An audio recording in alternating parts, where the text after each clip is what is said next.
Hello guys, welcome to my YouTube channel simplifying Ayurveda with Jyoti. आज हमारे video का topic है Ayurvedic view on drinking hot water.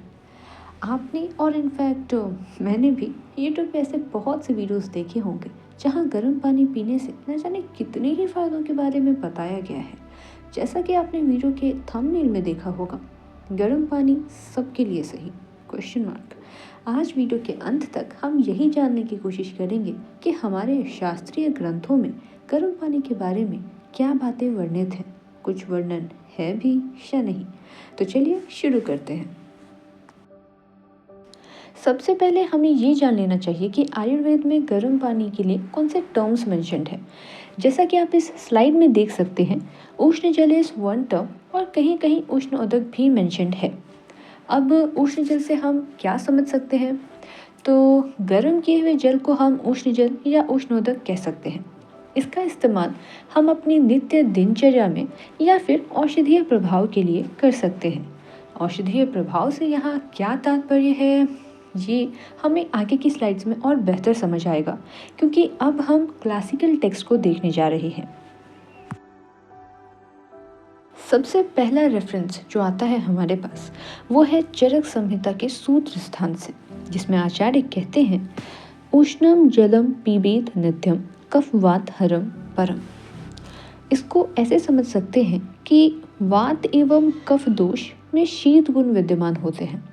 उष्ण जल उष्ण गुण प्रधान होता है, अर्थात सामान्य विशेष के विशेष सिद्धांत से उष्ण जल के सेवन से शीत गुण प्रधान वात एवं कफ दोष का शमन होता है।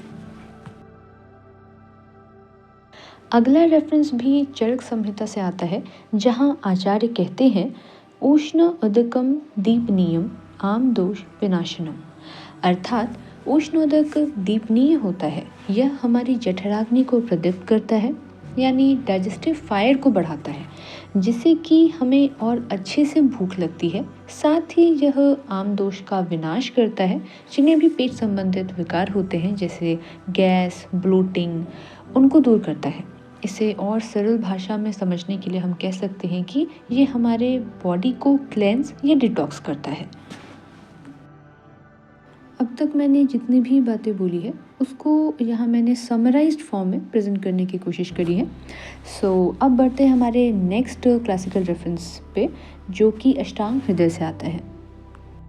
आचार्य कहते हैं उष्ण उदकम कफ वात घनम पाचकम शोधनम लघु, अर्थात उष्ण जल के सेवन से कफ एवं वात दोष का शमन होता है, जैसा कि आचार्य चरक ने भी बोला है। पाचकम यानी कि यहाँ पे जठराग्नि के प्रदीप्त होने की बात करी जा रही है, जैसा कि पहले बोला गया था कि यह दीपनीय है। और शोधनम यानी कि बॉडी को क्लेंस और डिटॉक्स करता है, इसे हम आम दोष विनाशनम से रिलेट कर सकते हैं। और आखिर में एक शब्द है लघु। लघु से क्या मतलब है? तो उष्ण जल का एक गुण है लघु होना। अगर कोई चीज़ सूक्ष्म है तो वह बारीक से बारीक चैनल्स में भी जा सकती है। इसका मतलब यही है कि अगर हम उष्ण जल का सेवन करते हैं तो वो हमारे बॉडी में मौजूद जितने भी संकीर्ण चैनल्स हैं, जितने भी जो वेजल्स हैं, उन सब में सही से विस्तृत हो जाती हैं, जिससे कि हमारा बॉडी हम जो भी चीज़ खाते हैं उसको और भी बेहतर तरीके से अवशोषित करती है। इन दो संहिताओं के अतिरिक्त भाव प्रकाश निघंटु में भी उष्ण जल के गुण के बारे में वर्णन प्राप्त है।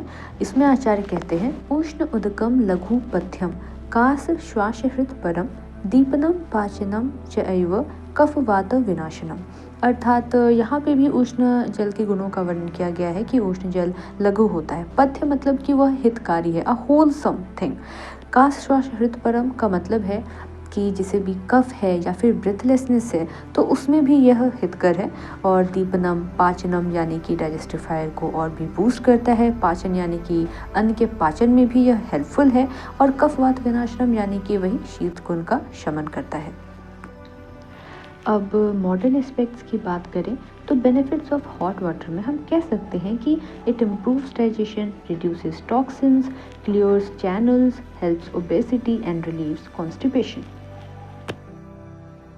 अब जो सवाल मैंने थंबनेल पे पूछा था कि क्या गर्म पानी सबके लिए सही है, उस सवाल का जवाब हमें इस स्लाइड में मिल जाएगा। When to avoid hot water. अगर किसी के शरीर में पित्त दोष प्रधान है, पित्त दोष का डोमिनेंस है, तो उसे गर्म पानी का सेवन नहीं करना चाहिए। अगर किसी को एसिडिटी है या बर्निंग है तो उसे गर्म पानी का सेवन नहीं करना चाहिए। कुल मिलाकर हम इस लॉजिक से समझ सकते हैं कि जो उष्ण जल है वह उष्ण गुण प्रधान है। अगर आपके शरीर में ऑलरेडी ऊष्मा ज़्यादा है तो आपको उष्ण जल का सेवन नहीं करना चाहिए। अंत में हम कुछ आयुर्वेदिक टिप्स पर बात कर लेते हैं जिसका हमें ध्यान देना चाहिए कभी भी अगर हम उष्ण जल का सेवन करते हैं तो। सबसे पहला टिप ये है कि कभी भी गर्म पानी का सेवन जल्दबाजी में ना करें, आराम से सिप करके पिएं। दूसरा पॉइंट कि कभी भी पानी को बहुत ज़्यादा उबालने की कोशिश ना करें, आप उसे ल्यूकवार्म रखें या उससे थोड़ा ज़्यादा गर्म, पर उबालने की ज़रूरत नहीं है। तीसरा कि आप उसे अपनी प्रकृति के अनुसार, प्रकृति का ध्यान रख के आप गर्म पानी का सेवन करें। जैसा कि हमने पीछे के स्लाइड्स में देखा है कि जिनके शरीर में पित्त दोष की प्रधानता होती है उन्हें गर्म पानी का सेवन नहीं करना चाहिए, तो इन बातों का ध्यान रखें। Thank you. आज के लिए बस इतना ही, मिलते हैं अपने नेक्स्ट वीडियो में।